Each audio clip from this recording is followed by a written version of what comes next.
ఈ సంవత్సరమే పాత మన జిల్లా, ఇప్పుడు అన్నమయ్య జిల్లా. ఆ కలెక్టర్ ఒక ప్రయోగం చేశాడు. ఎక్కడికక్కడ నీళ్లన్నీ కూడా సమర్థవంతంగా ఉపయోగించి అక్కడుండి భూగర్భ జలాలు పెంచాడు.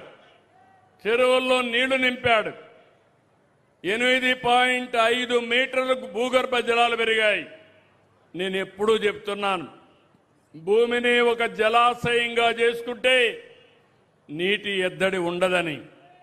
ఈ ఎక్స్పెరిమెంట్ చేసిన తర్వాత ఈ సంవత్సరం రాష్ట్రం అంతా కూడా ఎండలు విపరీతంగా ఉన్నాయి. నిన్ననే పిడుగురాళ్ల 49.2 డిగ్రీలు టెంపరేచర్, ఏది పట్టుకున్నా కాలిపోతుంది. అలాంటిది ఈరోజు మీ దగ్గరకు వస్తే సుందరమైన చల్లని వాతావరణం.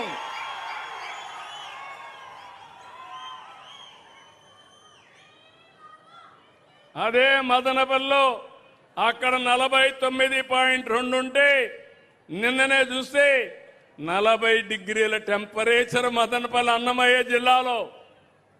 ఆ తర్వాత తక్కువ టెంపరేచర్ ఉండే జిల్లా చిత్తూరు జిల్లా. నేను గర్వపడుతున్నాను.